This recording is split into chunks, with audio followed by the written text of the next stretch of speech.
साडा next topic है HTML frames. Frames की होंदे ने जदों आपां किसी वैब पेज नूं ब्राउज़र ते रन करदे हां तां एट ए टाइम साडे कोल एक ही पेज आपां रन करदे हां। फॉर एग्जाम्पल साडे कोल है वैब पेज ने, जदों मैं इहनूं रन करांगा तां सिर्फ एक विंडो ही साडे सामने डिस्पले हुंदी है।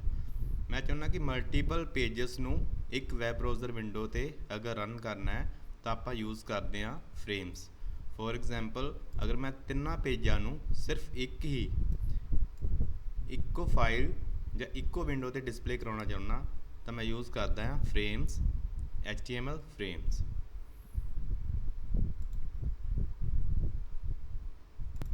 ਮੇਨਲੀ ਫਰੇਮਸ ਦੋ ਟਾਈਪ ਦੇ ਹੁੰਦੇ ਨੇ, ਇੱਕ ਹੁੰਦੇ ਨੇ ਵਰਟੀਕਲ ਕਾਲਮ ਫਰੇਮਸ, ਇੱਕ ਹੁੰਦੇ ਨੇ ਹੌਰੀਜ਼ੌਂਟਲ ਰੋਜ਼ ਫਰੇਮਸ।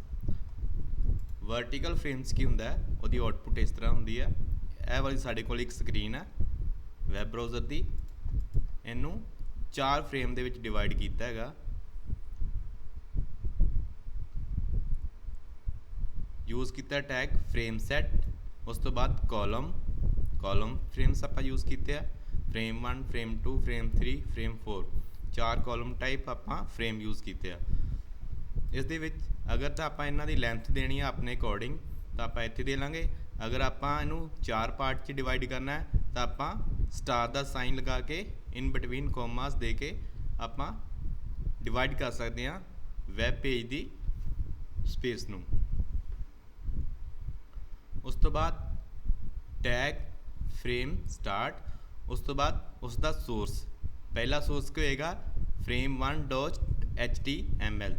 ਇਹਦੇ ਵਿੱਚ ਜਿਹੜਾ ਇੱਕ ਅਲੱਗ ਪੇਜ ਹੋਏਗਾ frame 1.html, ਉਹ frame 1 ਵਿੱਚ ਸਾਨੂੰ ਜਾਂ ਕੰਟੈਂਟ ਆਫ frame 1 ਸਾਨੂੰ ਇੱਥੇ ਸ਼ੋ ਹੋਣਗੇ। ਦੂਸਰਾ ਫਰੇਮ ਯੂਜ਼ ਕੀਤਾ, ਉਸ ਦਾ ਸੋਰਸ ਦਿੱਤਾ frame 2.html। ਇੱਕ ਹੋਰ ਆਪਾਂ ਪੇਜ ਬਣਾਇਆ ਹੋਏਗਾ frame 2.html, ਉਹ ਆਪਾਂ ਸਾਡੇ ਕੋਲ ਸੈਕਿੰਡ ਕਾਲਮ ਦੇ ਵਿੱਚ ਆਊਟਪੁੱਟ ਦੇ ਵਿੱਚ ਸ਼ੋ ਹੋਏਗਾ। ਇਸੇ ਤਰ੍ਹਾਂ ਹੀ 3 ਐਂਡ 4 4 ਪੇਜ ਆਪਾਂ ਬਣਾਏ ਹੋਣਗੇ, ਚੌਵੇਂ ਹੀ ਸਾਨੂੰ ਕਾਲਮ ਟਾਈਪ ਵੈਬ ਬਰਾਊਜ਼ਰ ਦੇ ਉੱਪਰ ਸ਼ੋ ਹੋਣਗੇ। ਇਸ ਤਰ੍ਹਾਂ ਆਪਾਂ ਡਿਵਾਈਡ ਕਰਦੇ ਹਾਂ ਬਰਾਊਜ਼ਰ ਵਿੰਡੋ ਨੂੰ ਇਨਟੂ ਮਲਟੀਪਲ ਸੈਕਸ਼ਨਸ, ਤੇ ਹਰ ਇੱਕ ਸੈਕਸ਼ਨ ਅਲੱਗ-ਅਲੱਗ ਲੋਡ ਹੋਏਗਾ। ਇਹ ਸੀਗਾ ਸਾਡਾ ਕਾਲਮ ਫਰੇਮਸ। ਉਸ ਤੋਂ ਬਾਅਦ ਸਾਡੇ ਕੋਲ ਹੌਰੀਜ਼ੌਂਟਲ ਰੋ ਫਰੇਮਸ। ਇਹਦੇ ਵਿੱਚ ਕੀ ਕਰਨਾ ਹੈ, ਜਿੱਥੇ ਆਪਾਂ ਫਰੇਮ ਸੈਟ ਯੂਜ਼ ਕੀਤਾ, ਉਸ ਤੋਂ ਬਾਅਦ ਆਪਾਂ ਜਿੱਥੇ ਕਾਲਮ ਯੂਜ਼ ਕੀਤੇ ਉੱਥੇ ਯੂਜ਼ ਕਰਨਾ ਹੈ ਰੋਜ਼। ਅਗਰ ਤੁਸੀਂ ਰੋਜ਼ ਦੀ ਆਪਣੇ ਅਕੋਰਡਿੰਗ ਤੁਸੀਂ ਸਾਈ ਦੇਣਾ ਚਾਹੁੰਦੇ ਹੋ ਤਾਂ ਇੱਥੇ ਸਾਈ ਮੈਂਸ਼ਨ ਕਰ ਸਕਦੇ ਹੋ। ਅਗਰ ਨਹੀਂ ਤਾਂ ਜਿੰਨੇ ਪਾਰਟਸ ਤੁਸੀਂ ਡਿਵਾਈਡ ਕਰਨਾ ਹੈ ਉਹਨੇ ਪਾਰਟਸ ਦੇ ਵਿੱਚ ਸਟਾਰ ਲਗਾ ਕੇ ਬਿਟਵੀਨ ਕੋਮਾਸ ਯੂਜ਼ ਕਰ ਲਓ, ਉਹ ਉਹਨੇ ਪਾਰਟ ਦੇ ਵਿੱਚ ਡਿਵਾਈਡ ਕਰ ਦੇਗਾ। ਉਸੇ ਤਰ੍ਹਾਂ ਫਰੇਮ 4 HTML ਦੇ ਪੇਜ ਬਣਾਏ ਹੋਣਗੇ ਅਲੱਗ-ਅਲੱਗ, ਉਹ ਆਪਾਂ ਇੱਥੇ ਸੋਰਸ ਦੇ ਵਿੱਚ ਆਪਾਂ ਐਡ ਕਰ ਦੇਣੇ ਹੈਗੇ ਨੇ। ਸੋਰਸ 1 ਦੇ ਵਿੱਚ frame 1, ਸੋਰਸ 2 ਦੇ ਵਿੱਚ frame 2 HTML, ਸੋਰਸ 3 ਦੇ ਵਿੱਚ frame 3.html and frame source 4 ਦੇ ਵਿੱਚ frame 4.html। ਸਾਡੇ ਕੋਲ ਜਦੋਂ ਸ਼ੋ ਹੋਏਗੀ ਆਊਟਪੁੱਟ ਉਹ ਇਸ ਤਰ੍ਹਾਂ ਸ਼ੋ ਹੋਏਗੀ frame 1, frame 2, frame 3 and frame 4 ਰੋ ਵਾਈਜ਼। ਇਸ ਤਰ੍ਹਾਂ ਦੋ ਤਰ੍ਹਾਂ ਆਪਾਂ ਯੂਜ਼ ਕਰਨੇ ਕਾਲਮ ਨੂੰ, ਜਾਂ ਤਾਂ ਵਰਟੀਕਲ ਜਾਂ ਹੌਰੀਜ਼ੌਂਟਲ, ਕਾਲਮ ਵਾਈਜ਼ ਜਾਂ ਰੋ ਵਾਈਜ਼। ਆਪਾਂ ਇਹਨੂੰ ਇੱਕ ਐਗਜ਼ਾਮਪਲ ਨਾਲ ਦੇਖਦੇ ਹਾਂ ਕਿਸ ਤਰ੍ਹਾਂ ਕਰਨਾ ਹੈ। ਮੈਂ ਸਟਾਰਟ ਕੀਤਾ HTML ਟੈਗ, ਉਸ ਤੋਂ ਬਾਅਦ ਲਿਆ ਫਰੇਮ ਸੈਟ ਟੈਗ, ਉਹਨੂੰ ਮੈਂ ਡਿਵਾਈਡ ਕੀਤਾ ਇਨਟੂ ਰੋਜ਼। ਮੈਂ ਰੋਜ਼ ਦੇ ਵਿੱਚ ਬਣਾਉਣਾ ਹੈ ਜਾਂ ਮੈਂ ਕਾਲਮਸ ਬਣਾ ਲੈਣਾ ਕਾਲਮਸ। ਉਸ ਤੋਂ ਬਾਅਦ ਮੈਂ ਸਪੇਸ ਡਿਵਾਈਡ ਕਰ ਦਿੱਤੀ 4 ਪਾਰਟ ਦੇ ਵਿੱਚ, ਮੇਰੇ 4 ਕਾਲਮ ਬਣ ਜਾਣ ਇਕੁਅਲ ਪਾਰਟਸ ਦੇ ਵਿੱਚ। ਉਸ ਤੋਂ ਬਾਅਦ ਟੈਗ ਕੀਤਾ ਸਟਾਰਟ ਮੈਂ ਫਰੇਮ, ਉਸ ਤੋਂ ਬਾਅਦ SRC ਮੀਨ ਸੋਰਸ। ਫਰੇਮ ਦਾ ਪਹਿਲਾ ਸੋਰਸ ਕਿੱਥੇ ਹੋਏਗਾ, ਮੈਂ ਫਾਈਲ C ਯੂਜ਼ਰ ਐਗਜ਼ਾਮਨ ਡੈਸਕਟਾਪ font.html, ਇਹ ਫਾਈਲ ਮੈਂ ਸਿਲੈਕਟ ਕਰ ਲਈ। ਡੈਸਕਟਾਪ ਦੇ ਉੱਪਰ ਮੇਰੇ ਕੋਲ ਇੱਕ ਵੈਬ ਪੇਜ ਸੀਗਾ ਫੌਂਟ ਵਾਲਾ। ਆਪਾਂ ਇਹਨੂੰ ਰਨ ਕਰਕੇ ਦੇਖਦੇ ਹਾਂ ਇੱਕ ਵਾਰੀ।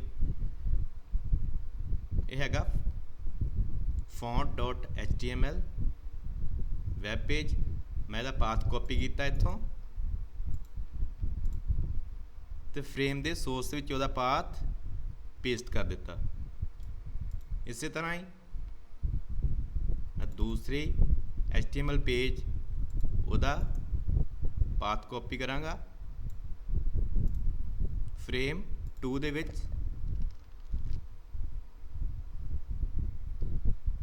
ਉਹਨੂੰ ਸੈੱਟ ਕਰ ਦਿੱਤਾ। ਇਸ ਤਰ੍ਹਾਂ ਹੀ ਇਮੇਜ 3, ਇਹ ਵੀ ਸਾਡੇ ਕੋਲ ਇੱਕ HTML ਪੇਜ ਹੈ, ਇਹਨੂੰ ਮੈਂ ਸਿਲੈਕਟ ਕੀਤਾ, ਇਹਦਾ ਪਾਥ ਕਾਪੀ ਕੀਤਾ, ਫਰੇਮ 3 ਦੇ ਵਿੱਚ ਪੇਸਟ ਕਰ ਦਿੱਤਾ ਤੇ ਇਹਨੂੰ ਮੈਂ ਸੇਵ ਕਰ ਲਿਆ ਫਾਈਲ ਨੂੰ, ਫਰੇਮ ਵਾਲੀ ਨੂੰ, ਫਾਈਲ ਸੇਵ ਐਜ਼ frame.html।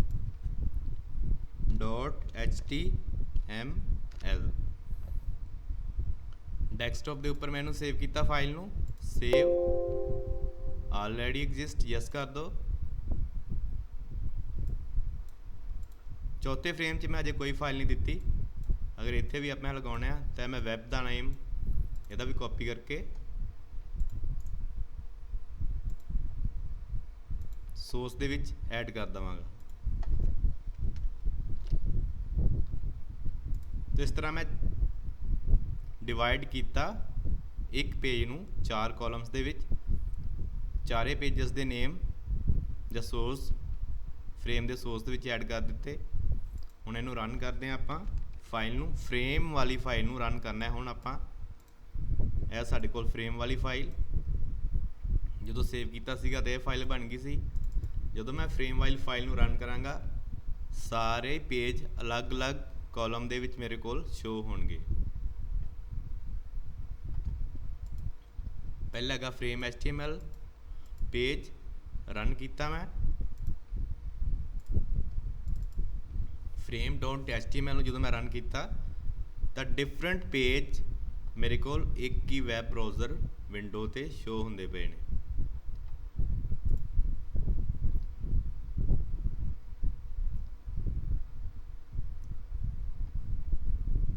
ਜਿਸ ਤਰ੍ਹਾਂ ਮੈਂ ਇੱਥੇ ਲਿੰਕ ਲਗਾਇਆ ਸੀਗਾ, ਇਹ ਵੀ ਲਿੰਕ ਇੱਥੇ ਵੀ ਵਰਕ ਕਰੇਗਾ, ਤਾਂ ਇੱਕ ਅਲੱਗ ਸੈਕਸ਼ਨ ਦੇ ਵਿੱਚ ਅਲੱਗ ਟਾਈਪ ਤੋਂ ਰੀਲੋਡ ਹੋਏਗਾ, ਸੈਪਰੇਟਲੀ ਰੀਲੋਡ ਹੋਏਗਾ। ਤੇ ਇਸ ਤਰ੍ਹਾਂ ਆਪਾਂ ਡਿਵਾਈਡ ਕਰ ਸਕਦੇ ਹਾਂ ਇਨਟੂ ਕਾਲਮ ਵਾਈਜ਼। ਅਗਰ ਸੇਮ ਇਹਨੂੰ ਆਪਾਂ ਕਰਨਾ ਹੈ ਰੋਜ਼ 'ਚ, ਤਾਂ ਆਪਾਂ ਇੱਥੋਂ ਰੋਜ਼ ਸਿਲੈਕਟ ਕਰ ਲਾਂਗੇ, ਕੰਟਰੋਲ S, ਦੁਬਾਰਾ ਰਨ ਕਰਾਂਗੇ ਫਾਈਲ ਨੂੰ, ਤਾਂ ਸਾਡੇ ਫਰੇਮਸ ਰੋਜ਼ ਦੇ ਵਿੱਚ ਬਣ ਜਾਣਗੇ। ਇਹ ਦੇਖੋ ਪਹਿਲਾ page, second frame image testing ਹੀ ਬਸ ਲਿਖਿਆ ਇਹਦੇ ਵਿੱਚ, ਥਰਡ ਫਰੇਮ ਦੇ ਵਿੱਚ ਇੱਕ ਕਾਲਜ ਦੀ ਇਮੇਜ ਲਗਾਈ ਸੀ, and fourth frame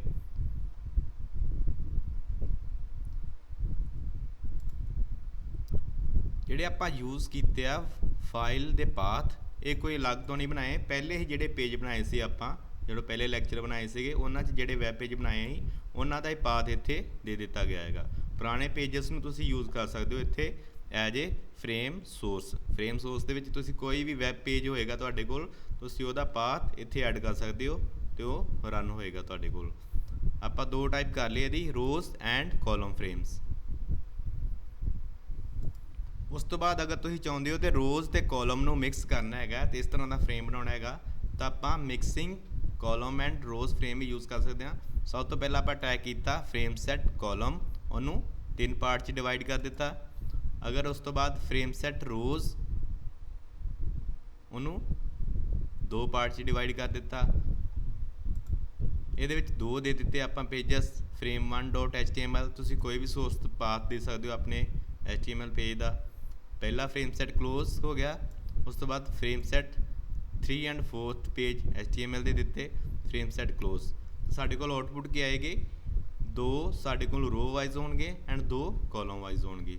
frame 3 and 4th ਹੋਏਗਾ ਸਾਡੇ ਕੋਲ ਕਾਲਮ ਵਾਈਜ਼, ਫਰੇਮ 1 ਐਂਡ 2 ਹੋਏਗਾ ਸਾਡੇ ਕੋਲ ਰੋ ਵਾਈਜ਼।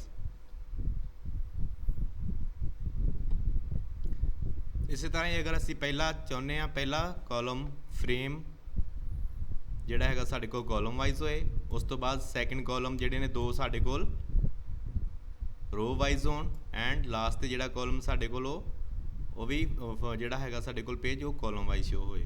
ਤੇ ਇਸ ਤਰ੍ਹਾਂ ਆਪਾਂ ਮਿਕਸ ਕਰ ਸਕਦੇ ਹਾਂ ਕਾਲਮ ਵਾਈਜ਼ ਐਂਡ ਰੋ ਵਾਈਜ਼ ਫਰੇਮਸ ਨੂੰ। ਨੈਕਸਟ ਆਪਾਂ ਦੇਖਦੇ ਹਾਂ ਕਿ formatting frames margin and border. ਆਪਾਂ ਕੋਈ ਫਰੇਮਸ ਲਗਾਏ ਨੇ, ਉਹਨਾਂ ਦੀ ਫਾਰਮੈਟਿੰਗ ਕਿੱਦਾਂ ਕਰਨੀ ਆ ਜਾਂ ਬਾਰਡਰ ਕਿਸ ਤਰ੍ਹਾਂ ਦੇਣਾ ਹੈਗਾ। ਫਰੇਮ ਸੈੱਟ ਕੀਤਾ ਰੋਜ਼ 150 ਪਿਕਸਲਸ ਦਾ। ਫਰੇਮ ਸੈੱਟ ਨੋ ਸਾਈਜ਼ ਸਕਰੀਨ frame 1.html ਆਪਾਂ ਪਾ ਦਿੱਤਾ। ਮਾਰਜਨ ਹਾਈਟ ਕੀਤੀ 15। ਉਸ ਤੋਂ ਬਾਅਦ ਫਰੇਮ ਸੈੱਟ ਕੀਤਾ ਕਾਲਮ। ਇਹਦੇ ਵਿੱਚ ਆਪਾਂ ਸਟਾਰ ਨਹੀਂ ਯੂਜ਼ ਕੀਤਾ। ਪਹਿਲਾ ਕਾਲਮ ਹੋਏਗਾ 20% ਤੱਕ, ਸੈਕਿੰਡ ਕਾਲਮ ਹੋਏਗਾ ਜਿਹੜਾ 100% ਤੋਂ ਬਚ ਜਾਂਦਾ ਜਿੰਨਾ ਵੀ, ਤੇ ਲਾਸਟ ਵਾਲਾ ਕਾਲਮ ਹੈਗਾ 20%। ਮੀਨਸ 60% ਜਿਹੜਾ ਕਾਲਮ ਸਟਾਰ ਵਾਲਾ ਸਪੇਸ ਯੂਜ਼ ਕਰੇਗਾ, 20% ਲੈਫਟ, 20% ਰਾਈਟ ਕਾਲਮ ਐਂਡ 60% ਜਿਹੜਾ ਸੈਂਟਰ ਵਾਲਾ ਫਰੇਮ ਯੂਜ਼ ਕਰੇਗਾ। ਇਸ ਦੇ ਵਿੱਚ ਬਾਰਡਰ ਨਹੀਂ ਸਿਲੈਕਟ ਕੀਤਾ, ਕੋਈ ਬਾਰਡਰ ਜ਼ੀਰੋ ਨੇ ਸਾਰੇ, ਤਾਂ ਫਰੇਮ ਦਾ ਬਾਰਡਰ ਨਹੀਂ ਕੋਈ ਨਹੀਂ ਬਣੇਗਾ।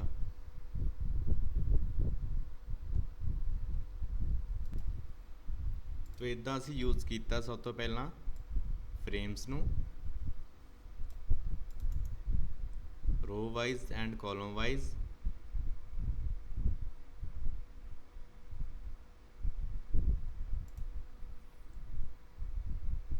ਰੋ ਵਾਈਜ਼ ਫਰੇਮ ਬਣਾਏ ਸੀ ਆਪਾਂ, 4 ਪਾਰਟ 'ਚ ਡਿਵਾਈਡ ਕੀਤਾ ਸੀਗਾ। ਫਰੇਮ ਦੇ ਸੋਰਸ ਦਿੱਤੇ ਸੀਗੇ, ਜਿੰਨੇ ਵੀ ਸਾਡੇ ਕੋਲ HTML ਦੇ ਪੇਜ ਸੀਗੇ ਉਹਨਾਂ ਸਾਰਿਆਂ ਦੇ ਪਾਥ ਆਪਾਂ ਇੱਥੇ ਦਿੱਤੇ ਸੀਗੇ ਫਰੇਮ ਸੋਰਸ ਦੇ ਵਿੱਚ। ਜਦੋਂ ਇਹਨੂੰ ਰਨ ਕੀਤਾ ਸੀਗਾ ਤਾਂ 4 ਪਾਰਟ ਦੇ ਵਿੱਚ ਡਿਵਾਈਡ ਹੋ ਗਿਆ ਸੀਗਾ ਸਾਡਾ ਬਰਾਊਜ਼ਰ ਵਿੰਡੋ। ਹਰ ਇੱਕ ਰੋਜ਼ ਦੇ ਵਿੱਚ ਅਲੱਗ-ਅਲੱਗ ਜਿਹੜਾ ਸੀਗਾ ਪੇਜ ਸ਼ੋ ਹੁੰਦਾ ਪਿਆ ਸੀਗਾ ਸਾਡੇ ਕੋਲ। ਰੋ ਵਾਈਜ਼ ਵੀ ਕੀਤਾ ਐਂਡ ਕਾਲਮ ਵਾਈਜ਼ ਵੀ ਕੀਤਾ। ਹੁਣ ਸਾਡਾ ਇੱਕ ਇਹਦੇ ਵਿੱਚ ਹੋਰ ਨੈਕਸਟ ਟੌਪਿਕ ਹੈ ਟਾਰਗੇਟਿੰਗ ਫਰੇਮ ਸੋਰਸ। ਆਪਾਂ ਟਾਰਗੇਟਿੰਗ ਕਿੱਦਾਂ ਕਰਨਾ ਹੈ। ਫੋਰ ਐਗਜ਼ਾਮਪਲ ਮੈਂ ਚਾਹੁੰਦਾ ਕਿ ਮੈਂ ਇੱਕ ਪੇਜ ਬਣਾਇਆ ਹੈਗਾ ਲਿੰਕ। ਉਹਦੇ ਵਿੱਚ ਕੀ ਕੀਤਾ ਹੈਗਾ, ਬੋਡੀ ਟੈਗ ਦੇ ਅੰਡਰ ਮੈਂ 4 ਲਿੰਕ ਬਣਾਏ ਹੈਗੇ ਆ। 4 ਲਿੰਕ ਦੇ ਵਿੱਚ ਲਿੰਕ ਆਪਾਂ ਕਿਸ ਤਰ੍ਹਾਂ ਕ੍ਰੀਏਟ ਕਰਦੇ ਹਾਂ, A ਟੈਗ ਨਾਲ ਕ੍ਰੀਏਟ ਕਰਦੇ ਹਾਂ। ਉਸ ਤੋਂ ਬਾਅਦ ਰੈਫਰੈਂਸ ਦਿੰਦੇ ਹਾਂ ਸਾਰੇ ਪੇਜਾਂ ਦੀ। ਮੈਂ 4 ਲਿੰਕ ਕ੍ਰੀਏਟ ਕੀਤੇ ਆ ਇੱਕ ਪੇਜ ਦੇ ਵਿੱਚ। ਹਰ ਇੱਕ ਤੋਂ ਬਾਅਦ BR ਟੈਗ ਯੂਜ਼ ਕੀਤਾ ਹੈਗਾ। ਪਹਿਲਾ ਲਿੰਕ ਕੀਤਾ ਕ੍ਰੀਏਟ font.html। ਸਾਡੇ ਕੋਲ ਵੈਬ ਪੇਜ ਹੈਗਾ font.html, ਇਹ ਸਾਡੇ ਕੋਲ ਡੈਸਕਟਾਪ ਤੇ font.html ਪੇਜ ਹੈਗਾ। ਦੂਜਾ ਲਿੰਕ ਕੀਤਾ ਮੈਂ ਕ੍ਰੀਏਟ image.html, ਇਹ ਵੀ ਸਾਡੇ ਕੋਲ ਪੇਜ ਹੈਗਾ। ਥਰਡ ਮੈਂ ਕ੍ਰੀਏਟ ਕੀਤਾ ਲਿੰਕ image2.html, image2.html ਸਾਡੇ ਕੋਲ ਪੇਜ ਹੈਗਾ। ਐਂਡ ਇੱਕ ਕਲਾਸ ਤੇ ਵੇਬ ਲਿੰਕ ਕ੍ਰੀਏਟ ਕੀਤਾ ਚੌਥਾ web.html, ਇਹ web.html ਮੈਂ ਪੇਜ ਇਸ ਦਾ ਲਿੰਕ ਆਪਾਂ ਕ੍ਰੀਏਟ ਕੀਤਾ ਇੱਕ ਨਵੀਂ HTML ਡਾਕੂਮੈਂਟ ਦੇ ਵਿੱਚ ਜਿਸ ਦਾ ਨੇਮ ਹੈ link.html। ਹੁਣ ਟਾਰਗੇਟਿੰਗ ਫਰੇਮ ਕੀ ਹੈ, ਮੀਨਸ ਜਦੋਂ ਮੈਂ ਇਹ ਫਾਈਲ ਨੂੰ ਸੇਵ ਕਰਕੇ ਰਨ ਕਰਾਂਗਾ, ਲਿੰਕ ਵਾਲੀ ਫਾਈਲ ਨੂੰ ਜਦੋਂ ਮੈਂ ਰਨ ਕਰਾਂਗਾ ਤੇ ਮੈਂ ਜੋ ਵੀ ਲਿੰਕ ਦਿੱਤੇ ਨੇ ਮੈਂ ਇੱਥੇ ਕਲਿੱਕ ਕਰਾਂਗਾ, ਉਹ ਪੇਜ ਇੱਥੇ ਡਿਸਪਲੇ ਹੁੰਦਾ ਜਾਏਗਾ।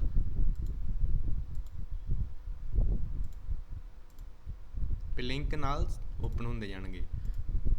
ਟਾਰਗੇਟਿੰਗ ਫਰੇਮਸ ਕੀ ਆ, ਮੈਂ ਚਾਹੁੰਦਾ ਮੈਂ ਕਲਿੱਕ ਕਰਾਂ ਫੌਂਟ 1 ਦੇ ਵਿੱਚ, ਫੌਂਟ ਦੇ ਉੱਪਰ ਫੌਂਟ ਲਿੰਕ ਤੇ ਕਲਿੱਕ ਕਰਾਂ ਤੇ ਇਹਦਾ ਜਿੰਨਾ ਵੀ ਕੰਟੈਂਟ ਹੈਗਾ ਪੇਜ ਦਾ ਸਾਰਾ ਮੈਨੂੰ ਰਾਈਟ ਹੈਂਡ ਸਾਈਡ ਤੇ ਇੱਥੇ ਸ਼ੋ ਹੋਏ ਸੈਕਿੰਡ ਫਰੇਮ ਦੇ ਵਿੱਚ। ਤਾਂ ਇਸ ਨੂੰ ਕਹਿੰਦੇ ਨੇ ਟਾਰਗੇਟਿੰਗ ਫਰੇਮਸ। ਇੱਥੇ ਮੇਰੇ ਕੋਲ ਸਾਰੇ ਲਿੰਕਸ ਹੋਣਗੇ ਲੈਫਟ ਹੈਂਡ ਸਾਈਡ ਦੇ ਉੱਪਰ ਪੇਜਸ ਦੇ ਐਂਡ ਰਾਈਟ ਹੈਂਡ ਸਾਈਡ ਦੇ ਉੱਪਰ ਮੈਨੂੰ ਉਹਨਾਂ ਦੀ ਆਊਟਪੁੱਟ ਜਾਂ ਪੇਜ ਦੇ ਵਿੱਚ ਜੋ ਵੀ ਮਟੀਰੀਅਲ ਹੈ ਤੁਹਾਡੇ ਕੋਲ ਉਹ ਸ਼ੋ ਹੋਏਗਾ। For example font HTML page ਦੇ ਵਿੱਚ ਜਿੰਨਾ ਵੀ ਆਪਾਂ ਵਰਕ ਕੀਤਾ ਸੀਗਾ ਉਹ ਇੱਥੇ ਸ਼ੋ ਹੋਏਗਾ, ਉਹ ਮੈਨੂੰ ਰਾਈਟ ਹੈਂਡ ਸਾਈਡ ਦੇ ਵਿੱਚ ਸੈਕਿੰਡ ਫਰੇਮ ਦੇ ਵਿੱਚ ਸ਼ੋ ਹੁੰਦਾ ਜਾਏਗਾ। ਤੇ ਇਹਨੂੰ ਕਹਿੰਦੇ ਨੇ ਟਾਰਗੇਟਿੰਗ ਫਰੇਮਸ। ਕਿਸ ਤਰ੍ਹਾਂ ਕਰਨਾ ਹੈ ਆਪਾਂ ਅਪਲਾਈ ਦੇਖਦੇ ਹਾਂ। ਤਾਂ ਪਰਫਾਰਮ ਕਰਦੇ ਕਿਸ ਤਰ੍ਹਾਂ ਕਰਨਾ ਹੈ, ਆਪਾਂ ਆਪਣਾ ਫਰੇਮ ਵਾਲੇ ਪੇਜ ਨੂੰ ਨੋਟਪੈਡ 'ਚ ਓਪਨ ਕਰਦੇ ਹਾਂ। ਪਹਿਲਾਂ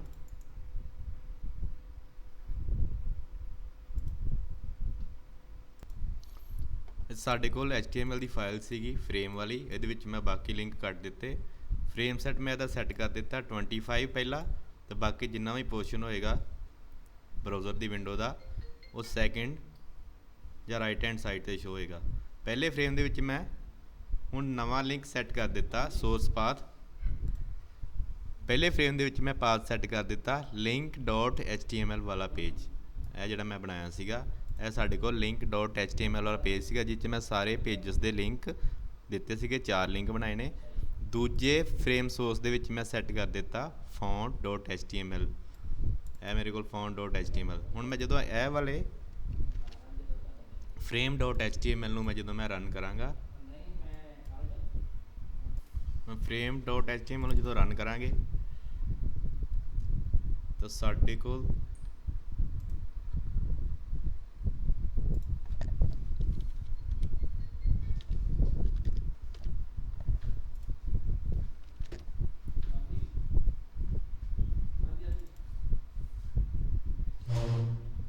frame.html ਜਦੋਂ ਆਪਾਂ ਰਨ ਕਰਦੇ ਹਾਂ ਤਾਂ ਸਾਡੇ ਕੋਲ ਲੈਫਟ ਹੈਂਡ ਸਾਈਡ ਦੇ ਉੱਪਰ ਆਉਣਗੇ ਸਾਰੇ ਵੀ ਜਿੰਨੇ ਵੀ ਲਿੰਕ ਹੋਣਗੇ ਐਂਡ ਰਾਈਟ ਹੈਂਡ ਸਾਈਡ ਤੇ ਜਿਹੜਾ ਪੇਜ ਸੀਗਾ ਫੌਂਟ ਵਾਲਾ। ਜਦੋਂ ਮੈਂ ਕਲਿੱਕ ਕਰਾਂਗਾ ਫੌਂਟ ਦੇ ਉੱਪਰ ਤਾਂ ਜਿੰਨੇ ਵੀ ਪੇਜਸ ਨੇ ਮੇਰੇ ਕੋਲ ਸਾਰੇ ਉਹ ਇਮੇਜ 2 ਜਾਂ ਇਮੇਜ ਜਾਂ ਵੈਬ ਪੇਜ ਇਹ ਸਾਰੇ ਇੱਥੇ ਹੀ ਸ਼ੋ ਹੁੰਦੇ ਪਏ ਨੇ। ਮੈਂ ਚਾਹੁੰਦਾ ਕਿ ਇਹ ਵਾਲੇ ਪੇਜਸ ਇੱਥੇ ਹੀ ਨਾ ਸ਼ੋਣ, ਰਾਈਟ ਹੈਂਡ ਸਾਈਡ ਦੇ ਉੱਪਰ ਜਿੱਥੇ ਪੇਜ 3 ਲਿਖਿਆ ਹੈਗਾ पेज ਦਾ ਕੰਟੈਂਟ ਮੈਨੂੰ ਇਧਰ ਸ਼ੋ ਹੋਏ। ਤਾਂ ਮੈਂ ਯੂਜ਼ ਕਰਾਂਗਾ ਟਾਰਗੇਟਿੰਗ ਫਰੇਮ। ਉਹਦੇ ਵਾਸਤੇ ਕੀ ਆਪਾਂ ਕੀ ਕਰਨਾ ਹੈ, ਟਾਰਗੇਟਿੰਗ ਫਰੇਮ ਲਈ ਕੀ ਕਰਨਾ ਹੈਗਾ, ਸਭ ਤੋਂ ਪਹਿਲਾਂ ਫਰੇਮ ਸੈੱਟ ਜਦੋਂ ਆਪਾਂ ਬਣਾਇਆ ਇਹਦੇ ਵਿੱਚ ਆਪਾਂ ਨੇਮ ਸੈੱਟ ਕਰ ਦੇਣਾ, ਇਹਦਾ name is equal F1।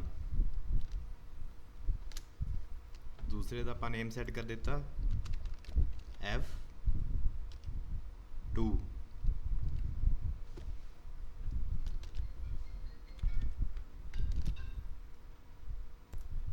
Name define करने तो बाद फिर थोड़ी जी चेंजेस आप करनी है लिंक वाले पेज दे विच। इत्थे की करना है आपां लिंक वाले पेज दे विच आपां एक यूज़ करना है target is equal F2। Second frame दे विच पहले पेज का कंटेंट शो होए। इसी तरह असीं सारे पेजां दे विच इसदा टारगेट सैट कर देना F2।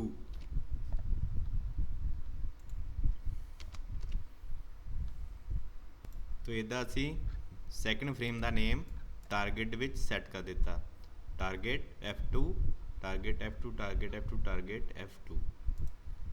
सैकेंड फ्रेम का नेम सीगा F2, फर्स्ट फ्रेम का नेम सीगा F1।